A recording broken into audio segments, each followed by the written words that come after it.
ಬಡತನ ಬಹಳಷ್ಟು ಅವಹೇಳನ. ನಮ್ಮ ಬಡತನಕ್ಕೆ ನಾವು ಮಾಡಿಸಿಕೊಂಡ ಅವಮಾನ ಮತ್ತೊಂದು ಇಷ್ಟ ಐತಲ್ಲ, ಅದು ಜಗತ್ತಿನೊಳಗೆ ದಯವಿಟ್ಟು ಯಾರಿಗೂ ಆಗಬಾರ್ದು. ಆ ಭಗವಂತನೊಳಗೆ ಪ್ರಾರ್ಥನೆ ಮಾಡ್ಕೋತೀವಿ ನಾವು. ನಮ್ಮ ಅಣ್ತಂಬರು, ಸಮಾಜದವರು, ಅವರು ಇವರು ಬಂಧುಗಳು ಬಹಳ ಇನ್ಸಲ್ಟ್ ಮಾಡ್ಯಾರ. ನಮ್ಮ ಬಡತನ ಅವಹೇಳನ ಬಹಳಷ್ಟು ಮಾಡ್ಯಾರ. ಈಗ ಎಲ್ಲಾರು ಹೇಳ್ತಾರೆ ನಮ್ಮ ಕಾಕಾವ, ನಮ್ಮ ಇವಾವ ಅಂತ ಬಹಳಷ್ಟು ಮಂದಿ ಎಲ್ಲ ಹೇಳ್ತಾರ. ಅವಾಗ ಯಾರು ಇದ್ದಿಲ್ರಿ, ಬಹಳಷ್ಟು ಇನ್ಸಲ್ಟ್ ಮಾಡಿಸ್ಕೊಂಡೇವಿ, ಉಪವಾಸ ಮಲ್ಕೊಂಡು ಹಂಗೆ ಇದ್ವಿ. ಅದಕ್ಕೆ ಈ ಎಲ್ಲಾ ಬಡತನಕ್ಕೆ ಬರೋಬ್ಬರಿ ಗೂಟ ಹೊಡೆಯುವಂಗ ಒಂದು ಯಾವ್ದಾರ ಉತ್ತರ ಕೊಡ್ಬೇಕಂದ್ರ ಇದಾಗಬೇಕು. ಇದಕ್ಕಿಂತ ಬೇರೆ ಯಾವ್ರ ಆದ್ರೆ ಉತ್ತರ ಆಗೋದಿಲ್ಲ.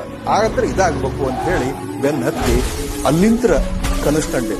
PUC ಫಸ್ಟ್ ಇಯರ್ ಆಯ್ತು, ಸೆಕೆಂಡ್ ಇಯರ್ ಆಯ್ತು, ಸೆಕೆಂಡ್ ಇಯರ್ ಫಸ್ಟ್ ಬಂದೆ.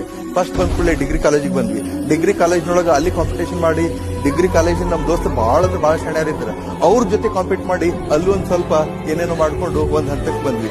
ಆಮೇಲೆ PGಗೆ ಹೋದ್ವಿ. PG ಒಳಗೂ KCD ಹುಡುಗರು, ಕರ್ನಾಟಕ ಕಾಲೇಜ್ ಧಾರವಾಡದವರು ಬಹಳ ತಮ್ಮನ್ನ ತಾವು ಬಹಳ ಶಾಣ್ಯಾರ ಅಂತ ಹೇಳಿ ಯೂಶುವಲಿ ತಿಳ್ಕೊಂಡಿರ್ತಾರ ಅವರು. ಆದ್ರೆ ಅಲ್ಲಿ ಜೆಂಡಾ ಹಾರಿಸೋರೆಲ್ಲ ಹಳ್ಳಿ ಹುಡುಗರು.